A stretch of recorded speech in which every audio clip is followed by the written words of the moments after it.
welcome everyone. This is going to be an uncapped Recoup demon. If you want to be fully Recoup, then the change is quite easy.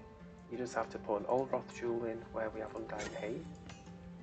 You're going to take out the Arcane Surge nodes that are here, so you get an extra 5 points. Also the life regeneration rate while stationary, and the 10% that we have here if you have extra ones there. You could still keep Hail Heart, that's going to make you sustain more demon stacks. But for this version of the build, I am going to be using a hybrid of regeneration and recoup. I think it's very, very effective. It does eliminate the downsides of the other side, so normally with recoup it's quite dangerous when we're triggering the spells. But if we combine that with the regeneration, it's not dangerous at all because we can't kill ourselves with life cost, whereas we can with the flame, which is what makes it dangerous. And then the life regeneration is quite slow at the start, but with the recoup as well, we can just start and fly straight from the get-go. So a couple of the important nodes on the tree, if we're using the recoup or hybrid, are going to be extra maximum resistances. So we can get some from Unnatural Resilience and Molten Carapace. Get 2% from each. Conditions are quite easy for us to meet. 5 red support gems, just make sure you have that. And we're gonna ignite ourselves from Pyromantic Pact, so we don't need to worry about that. This is going to replace mana with flame, just in case you don't know. And all mana costs are going to be converted into flame. Well, not all mana costs, because we are able to convert them into life if we want to.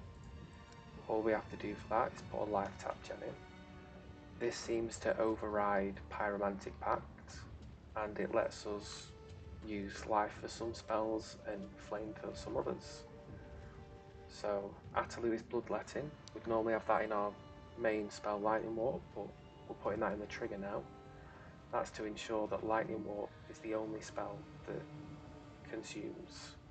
that generates flame to damage us.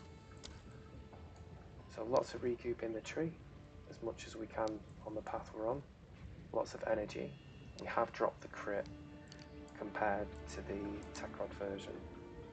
Still also have Zealot's Oath, so any regeneration we get is going to overflow, and that's going to be quite helpful as well. So we're only using recoup at the minute, and when we use our other spell, the triggered ones which all have life tapping or Atalu, this is going to start generating life recovery, well, life regeneration specifically. And when our life is full, this life regeneration is going to be added to our energy shield recovery because of Zealot's Oath very quickly. When we're in combat and we're using Cast on Elemental Ailment, which will go off automatically, the life regeneration is going to shoot up a lot. Also, when we use Elemental Invocation, we're going to see a lot more life regeneration as well. So if we go over to the items, we're going to see that we do need quite a bit of damage recoup. So we can get 8% on the natural roll and a corruption for 10 to 20%. These are quite expensive. Even if you try to roll it yourself, the prices seem to have shot up quite a lot. So I wouldn't say that this is required, but it is really helpful. Maybe go for this towards the end of setting up your character. Just have a basic one at first. We're going to get some extra recoup from sockets on the helmet, and we're going to get a desecrated suffix for another 10 to 20%. We could have 3 sockets in the helmet, just like you can with the gloves and boots. I've just set this build up today, and I just wanted to get it out as fast as I could. So I've not had time to optimise it and swap all of my gear over from the last build. But if you are on the Tecrod build, then the pieces are quite interchangeable. So we can get the speed of recoup on boots with the effect of sockets, and obviously 2 or 3 sockets, that's going to give us 40 or 60% which is a lot more than 10. So obviously what I'm showing here is going to be at the very, very low end of what we can actually get. Maybe I'll do another update video later in the league with better gear, or let you guys try that out if you want to. So the gloves, we are using the same as we were with Tecrod for the Arcane Surge. This is because we're still using Tecrod. The increased effect of socketed items is going to be for the cast speed and the Kurgel's Gaze gem, because Arcane Surge gives us cast speed and more life regeneration rate, and it gives us life regeneration rate because of Sacrosanctum rituals. That's going to obviously increase the life and energy shield recovery because of Zealot's Oath. And the cast speed helps as well. That's going to trigger more spells, increase the recovery even more. So everything's just synergizing with each other. It's very, very powerful once all the pieces are put in place. As we can see from the clips at the beginning, we did have a lot of stacks in some, and in others we were at the 10 or 20 stack mark, so we don't need to go to 500 stacks, but we can if we want to. The Recoup and Regen will sustain that for us. So I'll go over the gems, because the Sigil of Power is quite interesting. So I'll cast it. We can see there's no stages. It's going to gain a stage when we spend 50% of our maximum mana. We don't have mana. We're going to cast one spell, and it's going to instantly charge up to full, or it takes a second or two. This also works with Blood Magic or the Mask of the Sacrosanctum helmet. I don't think this is intended, but it has worked like this since the launch of the game. I use this in the Whirling Slash build, but this is just how it is. So we get overabundance to have two of them, and Second Wind is going to let us actually have two charges of them. So we can cast 1 and 2, we can charge both of them, and that just lets us have a bit more room to bounce around a bit when we start casting. Just to note, when we do start casting, obviously, if you test it in your hideout and you don't drop to low life, you're going to be 100% safe in the map to start going straight off. The only things you have to worry about with the map is the minus maximum resistances, the elemental weakness. We can overcome them, they're not 100% have to avoid, but the less recovery rate is. If we see that, we are going to have to not do that map, but we can do basically any other so long as we watch out for the resistance ones. We also get a bit of recoup on the belt, and we get life regeneration on the belt. This is a desecration we get, and this is going to be constantly active during the effect of any life flask, because the life flask we have is not removed when life is filled. So this stat is going to always be providing some value to us. We want to go for a +5 to lightning spell, because the recoup cost is quite low. Compared to Tecrod, we would be getting 50% more of a multiplier.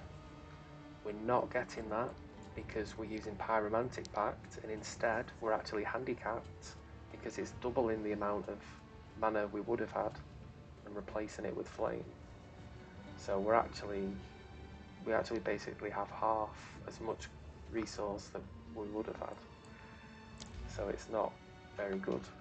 That's why we have to increase the cost as much as we can. So you'll see I'm using Unleash for 150%, Magnified Effect for 130, Shock for 120.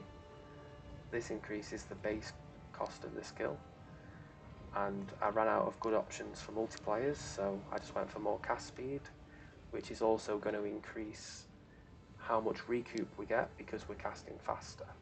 So that does work as well. But if you were finding it hard to get your cost up to half, you could always swap this gem for another gem with a multiplier. The other gems we'll have is going to be a level 20 spell slinger from the dueling wand. We're going to have ball lightning in there, and that's going to have life tap in it. So basically every spell is going to have life tap except for lightning warp. Elemental invocation with spark.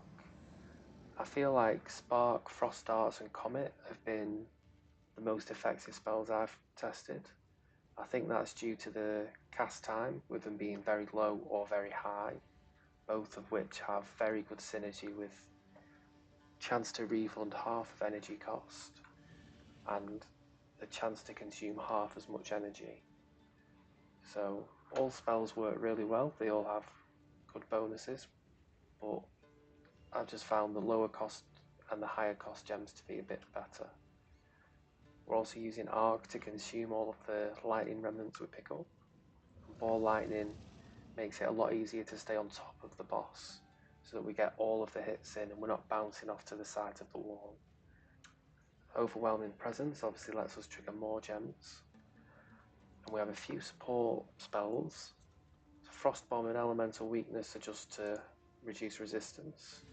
They are 50% less effective against bosses, but we're going to see 60% turn to 30 on the Frost Bomb, and 89 to 44 or 45, depending how they round it.